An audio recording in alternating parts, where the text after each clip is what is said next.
악행이 문제가 아니라 악행을 잘 사용하느냐 잘못 사용하느냐가 문제다라고 이야기해요. 힘이 있는 쪽과 힘이 없는 쪽이 서로 붙을 때 나는 중립을 지키지 않고 한쪽을 선택할 때 어느 쪽을 선택하세요? 당연히 힘이 센 쪽을 선택하겠죠. 잘못됐다는 거예요. 힘이 약한 쪽이 붙어야 된다라고 마키아벨리는 이야기합니다. 왜 힘이 약한 쪽이 붙어야 될까요? 두려움의 대상이 되는 것이 사랑을 받는 것보다 훨씬 더 안전하다.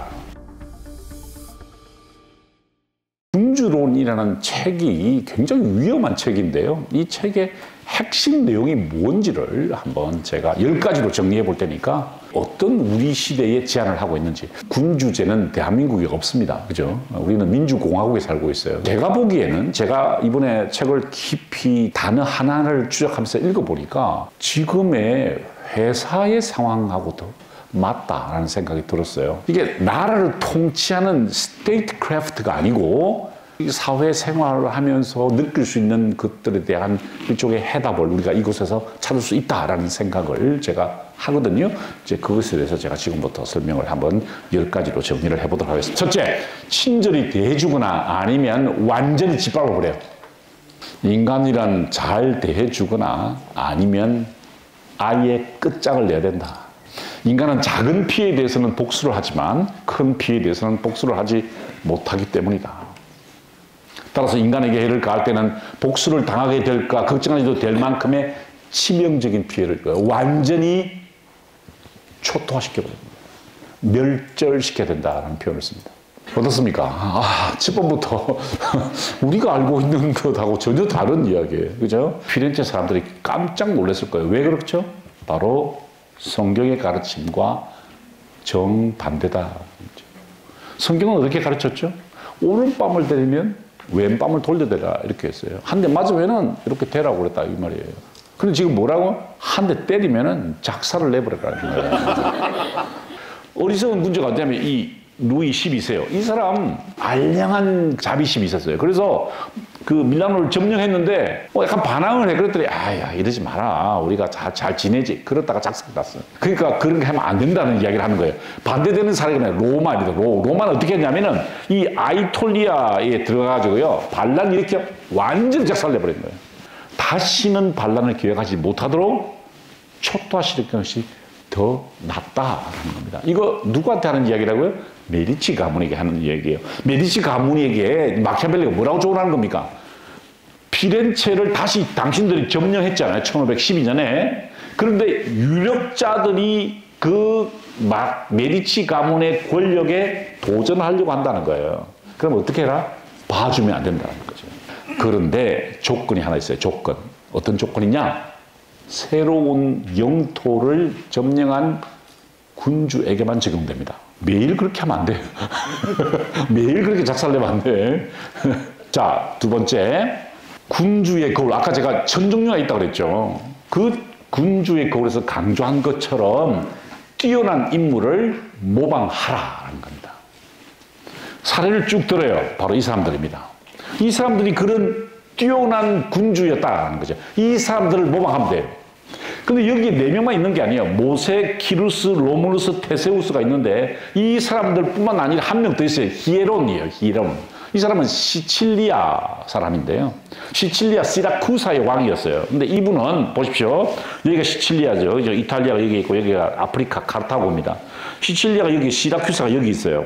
그랬더니 카르타고가 시칠리아 서쪽, 그 다음에 이 로마를 중심으로 한 이탈리아 사람들이 이 북쪽을 차지했어요. 양쪽에서 다 자기를 도와주겠다고 했어요. 그런데 이 사람은 거절하고 스스로 무장한 사람이다라는 거죠. 그래서 이런 그리스 극장도 짓고요. 또 이런 재단도 만들었어요. 이런 시칠리아 하면 이런 유적들이 있는데요. 바로 이런 업적을 남긴 사람이다라는 거예요. 이 사람이 어떻게 해서 모방의 대상이 되느냐에 대한 이야기를 하는 거예요. 이 사람들은 공통점이 있습니다. 바로 스스로 무장한 사람이다. 아까 말씀드렸던 모세, 키루스, 로무루스, 테세우스, 히에론 모두 다 스스로 힘을 가진 사람들이다라는 거죠. 다른 사람에게 의존하지 않는 사람이다. 이거 계속해서 반복되는 이야기입니다. 지금 메디치 가문에게 주는 이야기예요. 어떤 이야기죠? 당신의 힘을 길러라 이거예요. 어떤 사람이든지 여러분을 도와준다고 할 때 그 사람이 진짜 여러분이 좋아서 도와주는지 아니면 여러분을 이용하기 위해서 도와주려고 하는 것을 잘 분별해야 돼요. 사실은 자기 목적에 있어서 도와준다고 해요. 속지 마시고 여러분 스스로 힘을 길러야 된다는 겁니다. 세 번째, 제살의 보르자처럼 두려움의 대상이 되어라. 제 처가 저에게 쓰는 수법이 바로 저 수법이에요. 두려움이 대상이 되는 거죠. 그래서 저는 제 처가 부르면 절대로 고개를 돌지 않습니다. 이렇게 안 돌려요. 몸을 돌리죠. 언제든지 달려갈 준비를 해야 되기 때문에. 자, 이 사람이 제살의 보르자예요. 아까 잠시 소개를 드렸죠. 무지막지한 사람이었어요. 신출기몰, 예척불허. 이 사람은 로마냐를 자기 아버지가 알렉산드로 교황이잖아요. 예, 지시를 받고 땅을 이렇게 정복해 나갔어요. 근데 공격해 나가니까 뒤에 남아있는 땅은 총독을 보내가지고 이제 통치를 시키는데 악질이 갔어요. 레미로 데 오르코라는 사람인데 악질이에요, 악질. 그래서 이 주민들이 찾아와서 탄원을 합니다. 제살의 보르자가 이 사람 너무 악질이다. 이 사람 너무 전횡을 일삼는다. 이 사람 제거해달라. 다른 사람을 교체해달라 그랬더니 내버려둬요. 더 불만이 증폭되도록 내버려둔다는 거예요. 그러다가 어느 날 밤에 자기 신복들을 데리고 이 마을로 가가지고요. 이 오르코를 잡아다가 몸을 반토막 내는 거예요. 반토막 내가지고 우리 서울시청 같으면은 서울시청의 반 상체, 그리고 하체는 저기 어디야 그 옆에 있는 호텔에다가 딱 전시해 놨어요. 그런데 사람들이 아침에 소젖을 짜기 위해서 나왔다가 그 광경을 목격하게 된 거예요. 자기를 괴롭혔던 그 총독이 몸이 반토막 나가지고 갈라지는 걸 보고 중간에 제살의 보르자가 탁 서 있는 거 보고 사람들이 뭐라고 그랬냐? 공포에 떨면서 환호성을 올렸다. 한 번은요, 어떤 일이 벌어지냐면은 이렇게 무섭게 하니까 밑에 있던 장군들이 반란을 펼쳐요. 이게 바로 마조네라는 곳인데요. 이곳에서 장군 4명이 모여가지고 야, 이거 제살의 보르자 제거하자 이렇게 된 거예요. 반란을 꾸민 거예요. 이 정보를 어디에 흘리냐면 피렌체에 흘렸어요. 야, 너희들 같이 반란에 동참하자. 암살하자라고 했던 거예요. 그 정보를 들은 사람이 누굴까요? 마키아벨리였어요. 그래서 마키아벨리가 제살의 보르자에게 알려줘요. 고자질한 거지. 예, 야, 너 죽이려고 한다. 그래? 알았어. 1502년 12월 31일 날 이 4명의 장군들을 불러가지고요. 무릎을 꿇어요. 정말 죄송합니다. 제가 경험이 없어서 그래서 용서해 주세요. 그랬더니 뭐 장군들이 그래. 뭐 교황 아들이니까 우리 와인 한잔 하자고 다 먹었어요. 그러더니 제살의 보르자 잠시 화장실 좀 갔다 오겠다고 나가. 그러면 누가 들어왔을까요? 자객들이 들어와가지고요. 이 뒤에 있는 4명들의 목을 그냥 잘라버렸어요. 제살의 보르자가 이런 사람이었다는 거예요. 지금 뭐라고 그래요? 제살의 보르자처럼 공포의 대상이 돼. 막 환호하면서도 공포에 있더라는 거예요. 야, 무섭다. 이렇게 하게 해라라는 겁니다. 이거 잘못된 거 아니냐? 이렇게 묻습니다. 근데 마키아벨리는 말합니다. 악행이 문제가 아니라 악행을 잘 사용하느냐, 잘못 사용하느냐가 문제다라고 이야기해요. 이게 바로 마키아벨리의 4번째 제안입니다. 악행의 잔인함은 잘 사용하지 못하는지 아니면 잘 사용하는지에 달려있는 것이다 라고 얘기합니다. 악행 자체, 잔인함 자체가 문제가 아니다는 겁니다. 아주 비천한 옹기장수였던 이 시라큐사의 아가토클레스가 아주 잔인한 방법으로 권력을 잡았어요. 어떻게 잡았느냐? 유력자들을 다 초청해가지고요. 또 술을 먹였어요. 그리고 다 죽여버리고 자기가 왕이 되었어요. 그래서 왕이 되었는데 이 잔인한 행동을 했잖아요. 악행과 잔인함을 잘 사용했다라고. 어떻게 잘 사용했느냐?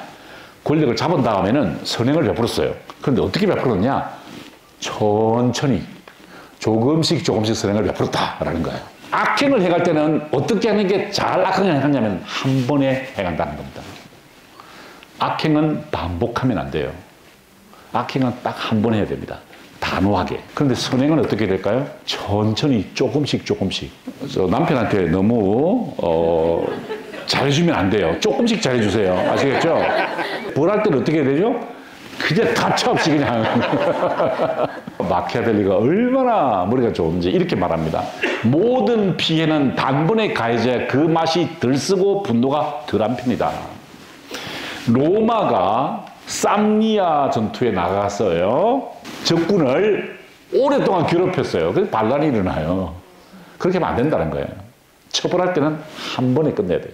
부하직원이 말을 안 듣는다고 해서 계속 잔소리하면 안 돼. 딱 한 번에 끝내야 돼. 단호하게. 그 다음에 어떻게 될까요?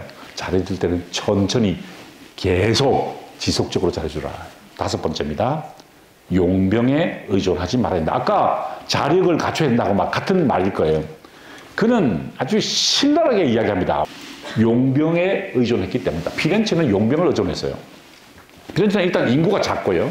군인을 둘 만큼 전쟁도 많이 일어나지 않았어요, 솔직히. 그 다음에 발랄의 조짐이 있어요. 전쟁이 필요하면 용병을 쓰는 거예요. 그것 때문에 망했다는 거예요.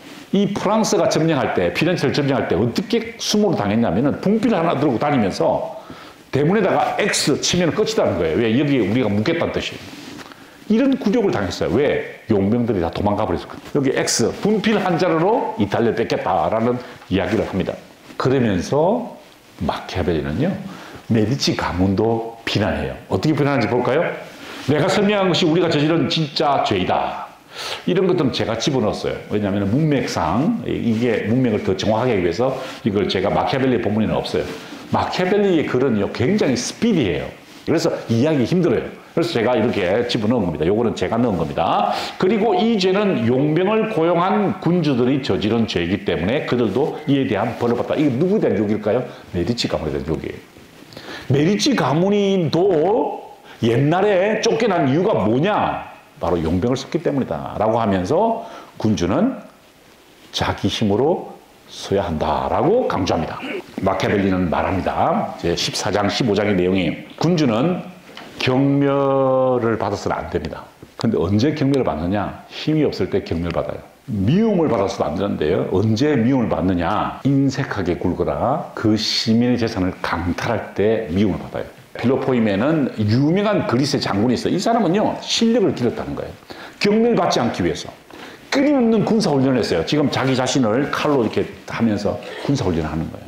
언제나 실력을 키우는 그런 사람이었다라는 겁니다. 미움을 받지 않던 사람이 있습니다. 바로 스키피오 아프리카누스라는 사람은 미움을 받지 않았어요. 정복지에서조차 자비를 베풀었어요. 순결하고 상냥하고 인간애와 관대함을 가지고 있었다 이 말이에요. 그런데 여러분 이것까지 딱 읽으면 바로 의문이 드실 거예요. 아까 체살의 보르자처럼 공포의 대상이 되라고 했잖아요. 그죠? 근데 왜 여기서는 순결하고 상냥하게 되라고 말하냐 이거예요. 모순이잖아요. 그래서 마키아벨리가 이렇게 이야기합니다. 필요에 따라서 잔혹하거나 관대해지는 것이 군주다. 한 가지 방법만 주장하면 어떻게 됩니까? 다른 사람에게 경멸을 당하게 되거나 혹은 미움을 받게 된다라는 이야기를 하고 있는 것이죠. 일곱 번째는 뭐냐? 중용을 피해라 하는 겁니다. 그러면서 아주 중요한, 제가 보기에 마키아벨리의 군주론을 이해하는 키워드가 뭐냐? 바로 이겁니다. 실체적 진실입니다. 실체적 진실이 뭐냐? 항상 명분론, 이래야 한다라는 당위론이 아니고요. 실제적 진실이 뭐냐를 보라는 거예요.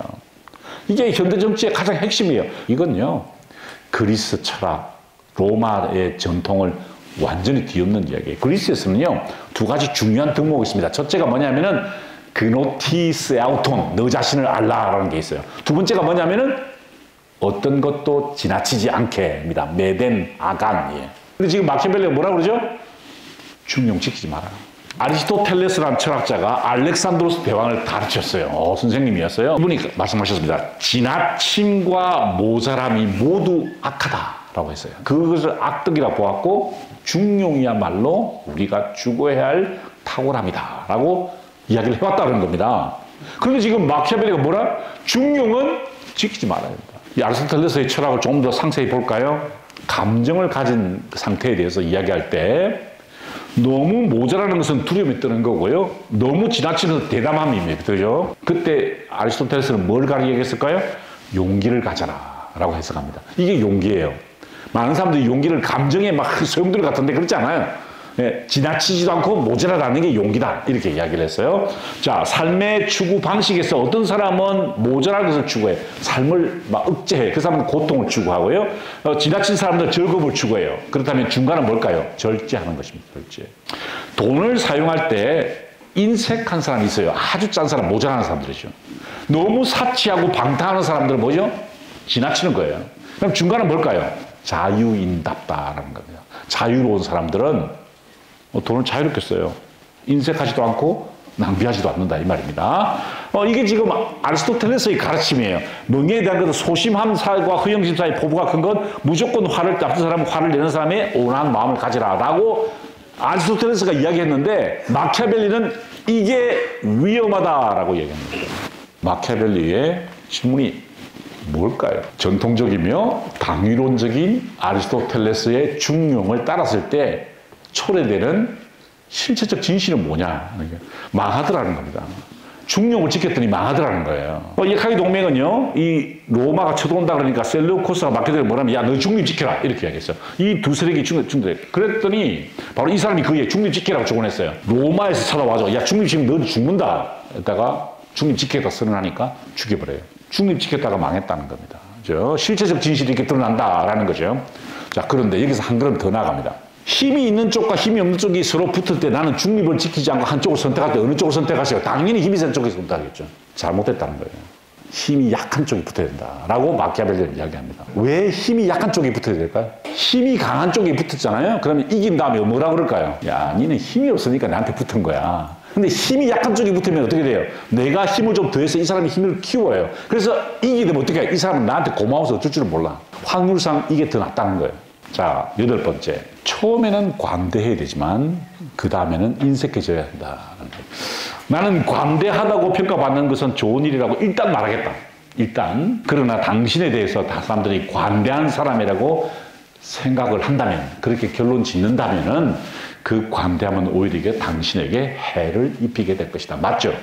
백성들에게 잘 해줘. 막 세금 나눠줘. 그럼 뭐죠? 또 해달라고 그래요. 그럼 더 많은 세금을 걷어야 돼. 그럼 나는 위험의 대상이 되는 거예요. 그렇기 때문에 처음에는 관대하게 대했다가 정말 지나면서 인색하게 굴어라라는 겁니다. 바로 이 율리우스 교황님이 그런 분이었다라는 거예요. 그래서 아주 처음에는 관대하게 교황 선거할 때까지는 막 후보들에게 막 돌을 뿌렸어요. 그러다가 딱 교황이 되고 난 다음부터는 인상이 이렇게 변했어야 네, 완전히 엄청 짜게 굴었어요. 그렇다고 무작정 인색하게 행동하는 것도 잘못이다. 일단 자기 것은 인색해야 된다. 인색해야 된다. 아껴야 돼. 그런데 남의 것은 관대하게 살라. 특별히 남한테 빼앗은 것은 최대한 관대하게 써라. 전쟁에 나가가지고 전리품을 뺐었는데 그걸 인색하게 굴면 어떻게 되죠? 폭동이 일어나요. 내 것이 아니면 관대하게 써라는 거죠. 관대하게. 아까워서 아끼는 게 아니라 그 다음에 일어날 비용의 증가 때문에 아껴야 된다는 거예요. 왜냐면 더 줘야 되거든, 계속. 그렇잖아요. 관대하게 주면 더 달라고 그래. 자, 여기서 실체적 진실이 나옵니다. 여러분, 이거 충격적인 이야기예요. 기분 나쁘실지도 모릅니다. 두려움의 대상이 되는 것이 사랑을 받는 것보다 훨씬 더 안전하다. 인간은 감사해야 할 줄 모르고 변덕스러우며 앞과 뒤가 다르고 위선적이며 위험은 피해가지만 자신에게 이득이 되는 일에는 극성을 부린다. 그래서 이 사람에게서 사랑받는 거 기대하지 말고 두려움의 대상이 되라라는 실체적 진실에 도착하게 되는 거예요. 9번째, 키케로가 말했던 명분 넌 버려라. 겁니다. 이거 우리한테는 별로 심각하게 들리지만 그 사람들한테는 엄청나게 심각해요. 왜? 키케로의 사상이 그야말로 서구의 핵심이에요. 핵심. 실체적 진실을 따라서 현실에 맞게 선택해야 된다라는 거예요. 키케로는 뭐라고 그랬느냐? 자비의 대상이 되라 라고 했어요. 경외의 대상이 되라. 공포가 되지 마라 라고 이야기했던 사람이고요. 그리고 여우의 교활함과 사자의 그 폭력성을 본받지 마라 라고 이야기했어요. 이거 율리우스 카이사를 두고 한 얘기예요. 이 사람이 머리가 좋았거든요. 율리우스 카이사르가. 기만술이 뛰어났어요. 그런데 지금 마키아벨리는 이걸 뒤집습니다. 뭐라고 뒤집죠? 괜찮다는 거. 군주는 이중적이어야 한다. 짐승이 될 각오를 하라. 하지만 더 중요한 게 뭘까요? 사람들은 나를 인간으로 봐야 된다. 내가 짐승의 속성을 가지고 행동하지만 사람들은 나를 인간으로 봐야 된다는 거죠. 조건이 있다. 언제? 국가의 안전을 위해서요. 공동체 안전을 위해서. 마지막입니다. 행운의 불확실을 탁월함으로 통제하라. 겁니다. 무엇보다 시대의 특징을 파악하라는 건데 이게 핵심이에요. 이게요, 저 베네치아에 가면은 푼타 델라 도가나 이 관세청 건물인데 위에 조각이에요. 여기 청동이 돌아가요. 바람이 불면 이게 돌아가요. 포르투나 행운이에요. 행운은 바람이 불면 어떻게 돌아갈지를 몰라요. 우리가 행운을 예상할 수가 없어요. 그죠? 통제할 수가 없다는 거예요. 그런데 이 행운을 통제하는 방법이 있습니다. 어떻게 해요? 운은 여성이기 때문에 그녀를 제압하고 싶다면 그녀를 두들겨 패고 들이받는 것이 필수적이다. 제가 찌뚝찌게 했어요. 다른 분들은 이걸 미워했어요. 근데 마키아벨리는 배틀이라는 단어를 썼어요. 와, 이거 너무 잔인한 이 여성 차별적인 표현이에요. 하지만 그 과격성에 대해서 이야기하고 있는 거예요. 과격성. 통제라는 거예요. 통제. 그게 바로 탁월함이다라고 이야기를 하는 거죠. 그런데 더 중요한 게 뭘까요? 시대의 특성입니다. 그 통제에 맞춰야 된다라고 이야기를 하는 거죠. 아까 서두에서 말씀드렸다시피 마키아벨리 군주론을 한국 정치에 도입한 건 무리예요. 왜냐하면 우리는 저런 군주 시대에 살고 있잖아요. 우리는 민주공화국에 살고 있어요. 하지만 마지막 포인트는 맞습니다. 시대의 특성이 무엇인지를 봐야 된다는 거예요. 나갈 방향을 정해야 된다 이겁니다. 마키아벨리가 지금 메디치 가문에게 촉구하는 이런 거예요. 시대의 특징이 뭐냐는 거예요. 지금 이 시대의 질곡을 해치고 나갈 당신들은 이중성을 발휘하더라도 국가의 안전을 위해서 나아가라라고 이야기하고 있는 것이 마키아벨리의 군주론의 가르침이었다라는 말씀을 드리면서 제 강의를 마치겠습니다. 감사합니다.